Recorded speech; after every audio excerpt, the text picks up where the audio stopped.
जी sir. Sir मेरे पास central union bank के 100 shares है, 224.63 उसकी बाई प्राइस है। और नहीं। गेल इंडिया के 100 शेयर्स है, बाई प्राइस है 181.23। ठीक है। तो दूसरा सर दोनों में क्या किया जाए अभी? ठीक है। दूसरा स्टॉक तो हमारे पास नहीं है। गेल इंडिया जरूर हमारे रडार पे है, हमारी कवरेज में है, तो हम उस पर राय दे जी सर। सकते हैं। भाव में एक बार और कंफर्म कर लेता हूं आपसे। 181 पे खरीदा है ना आपने?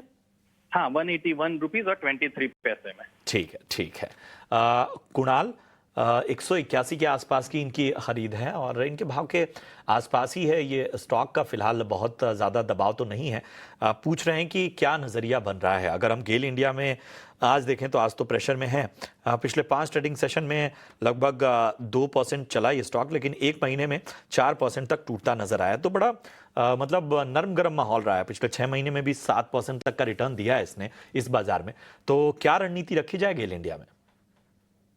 वेल, गेल को लेके मैं बहुदीप जी को होल्ड करके चलने की सलाह दूंगा। एक काफी अच्छा स्टॉक है, फंडामेंटली अच्छा स्टॉक है और अच्छा डिविडेंड पेइंग स्टॉक भी है। सो मैं कहूंगा कि फिलहाल होल्ड करके चलिए। और अगर आपका व्यू शॉर्ट टर्म का है तो नो डाउट एक एसएल मेंटेन करके चलने की सलाह दूंगा यहाँ पे 170 का। लेकिन अगर आपका view medium term to long term का है तो मैं कहूंगा कि ये परफेक्ट स्टॉक है, फंडामेंटली स्ट्रॉन्ग स्टॉक है, टेक्निकली भी काफी अच्छा सपोर्ट आ रहा है। सो होल्ड करके चलिए। ऊपरी लेवल 185 और 185 जैसे ही ब्रेक होता है 200 तक के लेवल तो आपको ये शॉर्ट टर्म में दिखा सकते हैं।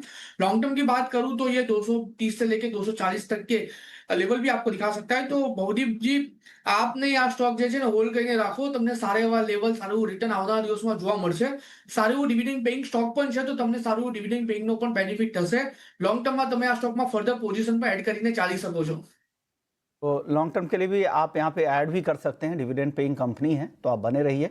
पहला टारगेट है 185 का, फिर 200 का। 200 के ऊपर जाता है तो यहाँ पर क्षमता है 230 से 240 रुपए तक जाने की भी। चलिए आगे बढ़ते हैं। आज कमजोर बाजार